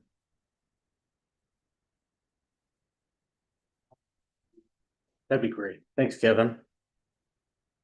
All right. Good afternoon again, council. I am not going to read this, but I wanted to know if there are any specific questions you all have. What I've done and have used kind of the similar format in past budgets is taken the council's priorities and included specific dollar amounts based on those priorities for what's been included in the tentative budget. For those watching around the world, we can let them know that council's priorities included housing and owner occupancy specific with goals towards reimagining code enforcement. I know Scott Johnson's got a great presentation scheduled in 2 weeks to give an update. But there were a few items included there, including for something we've talked about for quite a while and using technology to help us gather data as opposed to using so much manpower to try to look at rental properties. Additionally, employee retention and public safety personnel was a priority of the council, and there's a myriad of line items there that are included in the tentative budget, including personnel costs broken down by general fund and citywide. And last is the different public safety supplemental requests that were included in the tentative budget. There are two, I guess I'll call them newer or non-standard items that were in there. One recommended for public safety was an increase to the 401k match. So I'm looking to see if Daniel's here. He's not, but that's okay. So public safety officers do not pay into Social Security. And so that has been something that other cities have taken advantage of, is with that extra capital, they have taken that and allowed for additional matches because they don't receive Social Security. So the employee's not paying anything more. The employer isn't paying anything. Wow. So they have asked, or they have taken budget and increased that match if the employee chooses to do so. And so that's projected at around $281,000 as that increased match from 2% to 4%. And then there's an increase for starting pay for police officers that's included, that's been broken out. The last priority for the council, which this was a priority in the last fiscal year, but continues to be, and I think the administration and public works and engineering have been really thoughtful in this, is trying to find additional dollars for sidewalk and pedestrian projects. So there's almost $1.5 million for sidewalks in there, where traditionally we've seen, the typical $500,000 for sidewalk replacement, and then a couple of one-off projects. They've really looked for ways to put those dollars towards where the council has voiced their priorities. So with that, I'll open it up for questions that I may or may not be able to answer, but I will surely find someone who can. Councilor Bogdan. All questions today. Where are the Franklin neighborhood sidewalks going? That is a great question. And of course, I didn't put it in the backup materials. We will send those to you. They're in the CIP. So we'll send you that specific project page and include those. Seems like it was on 300 North. 300 North, not Franklin. 300. 300 North Oh, Dixon. that's Joaquin, isn't it? Yeah, sorry.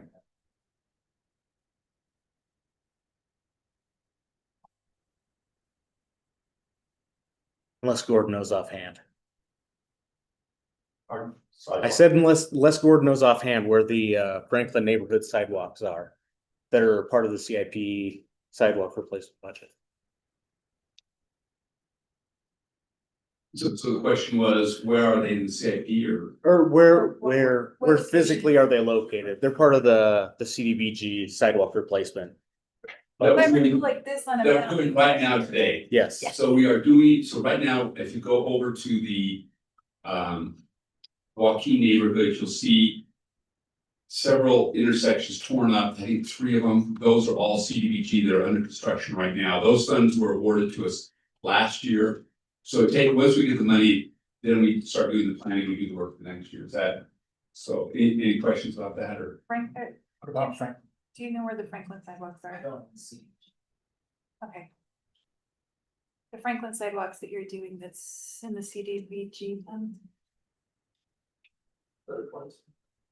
So if they got the money this year, we won't be doing it this year, we'll be doing it next year. And you're asking what the addresses are of those projects. Could we email that to you? We can pull them from the CIP.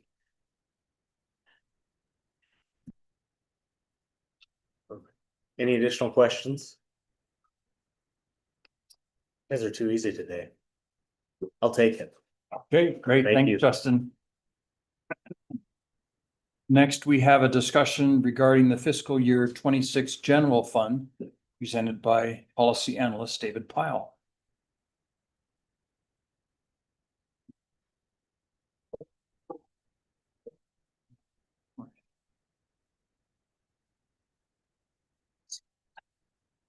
Afternoon, councilors. What we wanted to do here was give you a snapshot of the general fund for this tentative budget.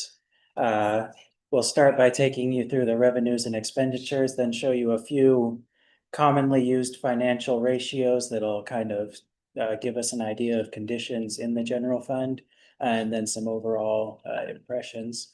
So to start out with expenditures, revenues and transfers in total about 89 million for this fiscal year.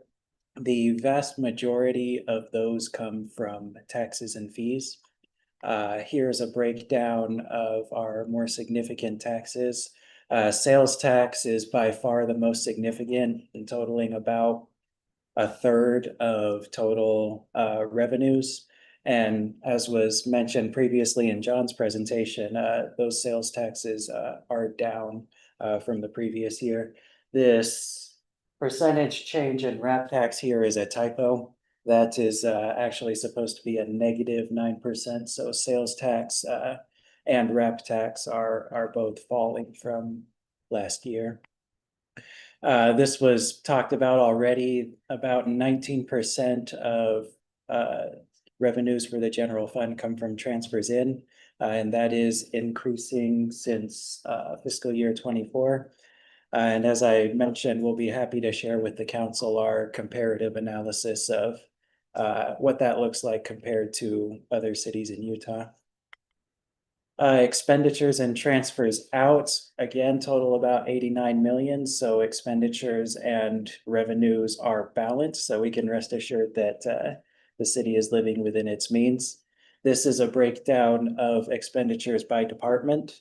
The largest is police, about a third of total expenditures, followed by fire and parks. And then much further down the scale, information systems, development services, and so on. All departments saw an increase in expenditures this year, save one. So we could thank our friends in engineering for finding a way to actually decrease their expenditures for this fiscal year. All right, the debt service ratio.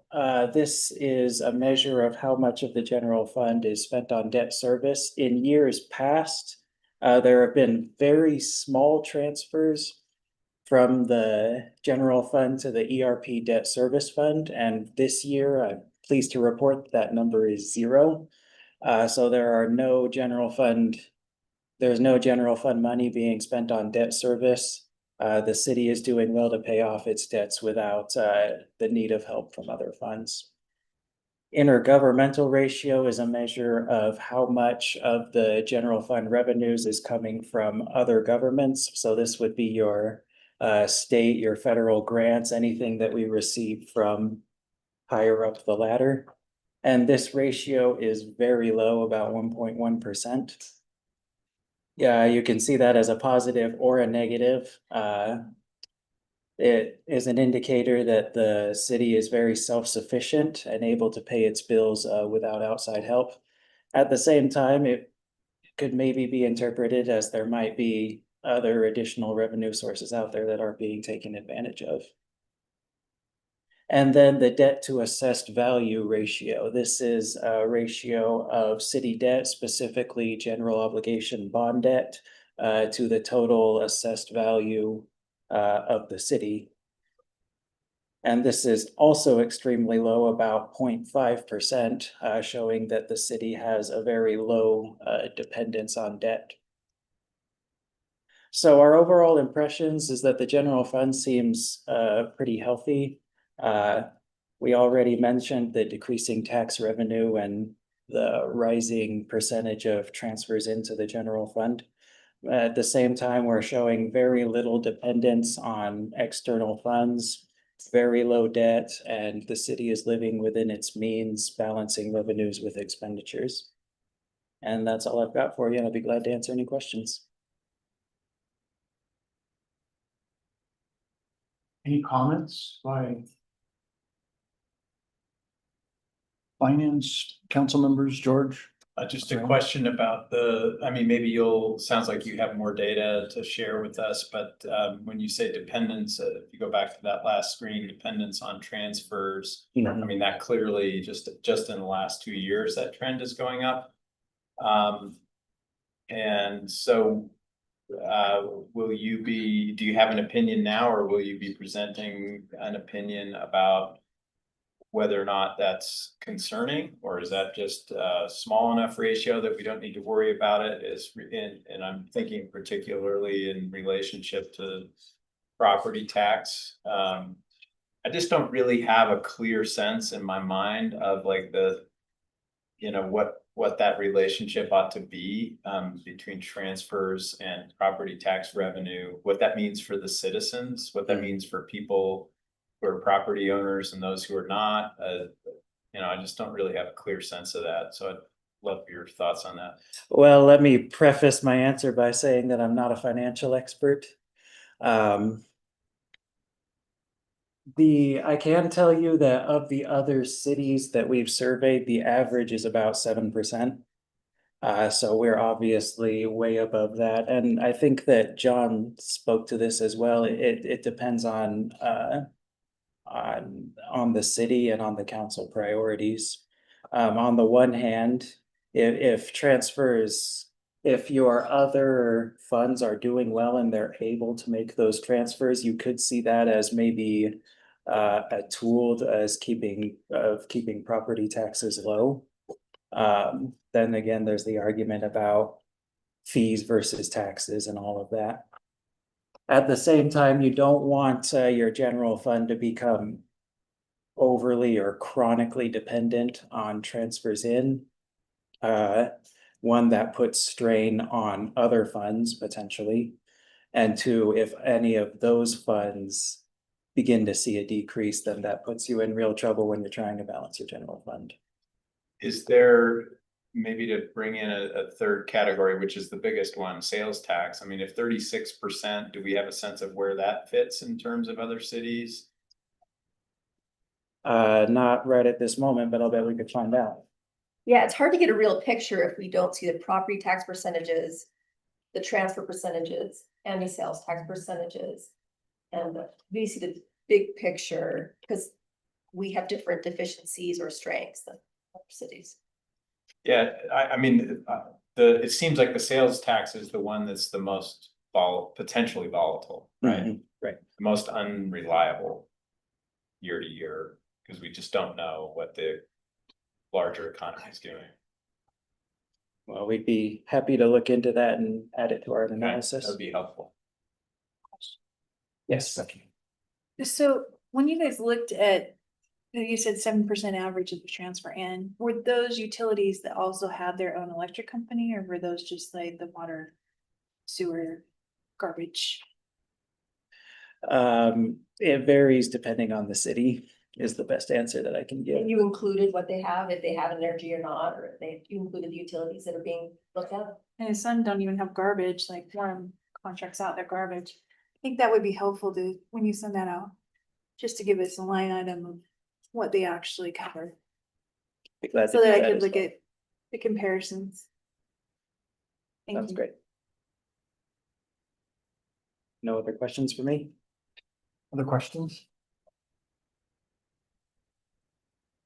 Thank you, David, and to acknowledge you for, this is your first presentation as a policy analyst, our newest policy analyst. Well, well done.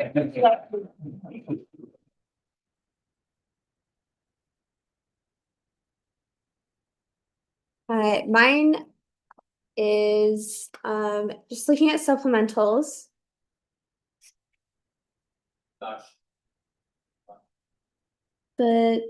Just the subsidy.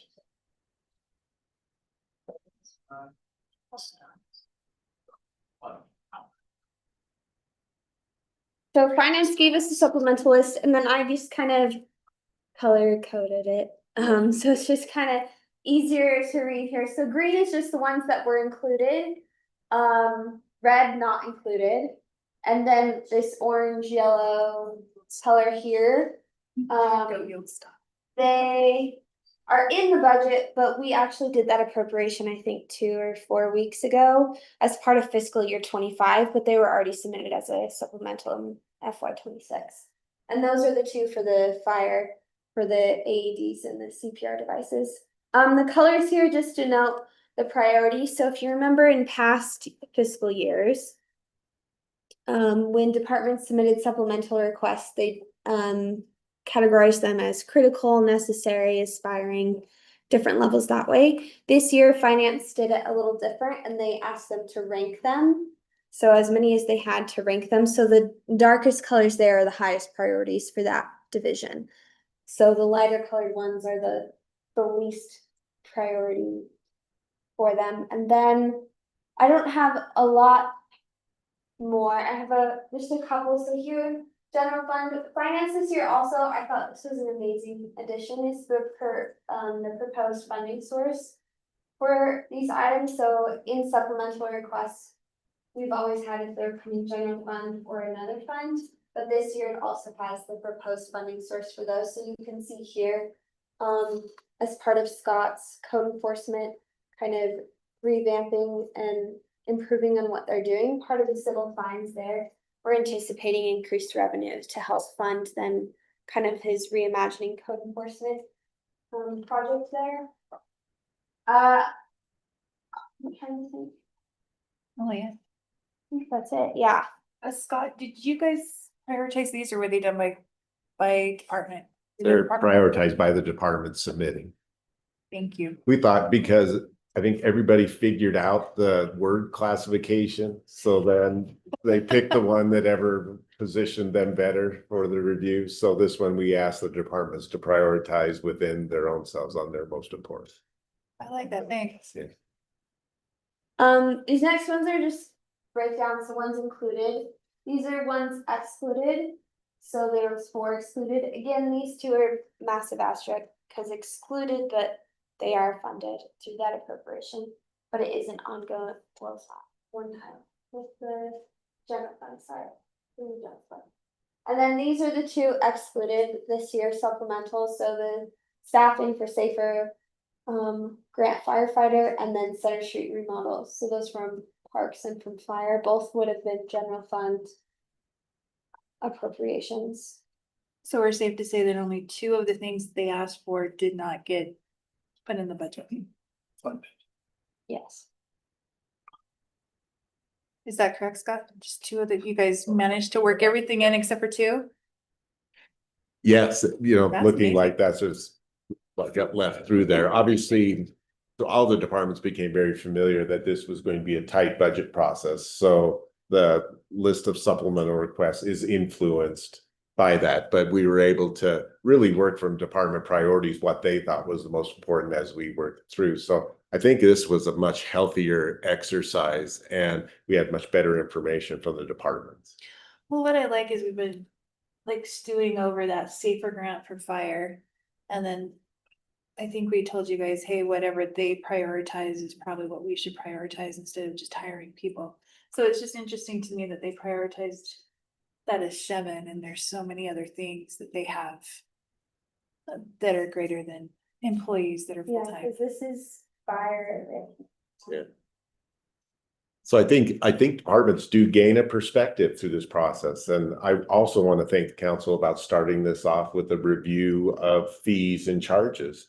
And that was something, a priority that really helped going in and kind of set a tone that we were able to maintain all the way through about we're looking at everything. And I think it's something where they are part of the balancing process. The idea of doing this in a small committee or small group, I think you'll find that the departments, of course, I would love to say this, but the departments are more engaged in citywide budgeting now than they've ever been. That's good, because I've heard other former department heads like that have retired, that have just hated this process. I guess they just felt like somebody just comes in and just rips it. Being involved doesn't mean they love it. But at least they get part of the decision making process, right? Yeah, I mean, I don't like it in my own house. Yeah. I think I made the statement that it was not a budget objective for everyone to be happy. Scott, can you share more about the Center Street remodel project? It looks like it has a higher priority rating and yet is excluded from the budget. Right, so that project is talking about the paver bricks that were done just outside of First East on Center Street, outside of Gurus and that block. We really like that, but that notes the cost for doing one block of that project. So I think it is a great improvement, but we recognize whether or not it should be funded in the budget, or maybe look for other capital investment or other funding opportunities that may have a possibility, all of which are not identified yet. But when making the choice between operational public safety needs, that did not quite meet the standard. Okay, great. Thank you, Scott. Councilor Whipple. Yeah, I will say that on that stretch of Center Street between University and 100 East, I had them look to see when that's scheduled to just be repaved, because it's pretty rough and potholy right now. And the answer came back for 27. And so it would probably make sense to go ahead and save that project for when they're just redoing that stretch of the road anyway. It's rough there. Yeah, so the island is the best place to walk on that block right now. So I'm sure as they redo the asphalt that we're talking about and redo both driving and active transportation through there, I'm sure they'll respect the islands there too. But I think that was the asphalt replacement, the overlay in that area. Now I'm gonna have to go drive it. Thanks, Rachel. It's, I will say that riding my bike on there, some of those gaps and holes, I don't want to do it with a road bike. I want fat tires for that. It's not safe. Other questions for Malia? I like the color coding. Green go, yellow. I like the color Yellow, coding as well. red so. stop. Councilor Garrett commented Center Street remodel is such a high priority, but I guess Parks maintenance only had 2. So being second place, it's like the least priority. Okay. Even though the number is pretty strong. They've got your number on the number. They do. That's great to point out. Also, David's graph on the percent increase in the transfer, that is the steepest 1.5% I've ever seen in my career. Yeah, that vertical scale, man. It's not about the 1.5% though. It's also about how property tax isn't increasing as much. Like Right, I was just talking about that one graph with the transfer, yeah, the whole thing, and just as it is the characteristics of every community. And I think Malia and I were just talking about that in her information, I think will show that there are just different funding characteristics in every single community. Some have, retail and sales tax is a bigger driver for some. So it's very different communities with very different revenues, and we live in Provo, and that's where we have to find our solutions. All right, thank you, Malia.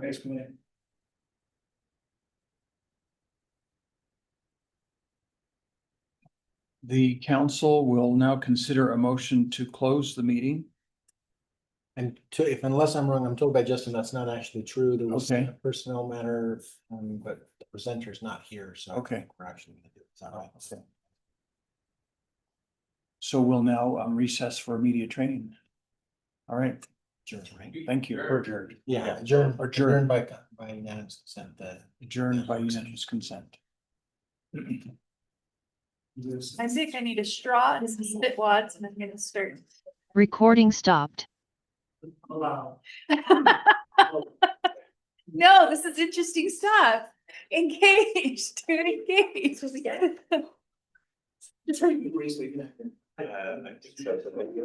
going.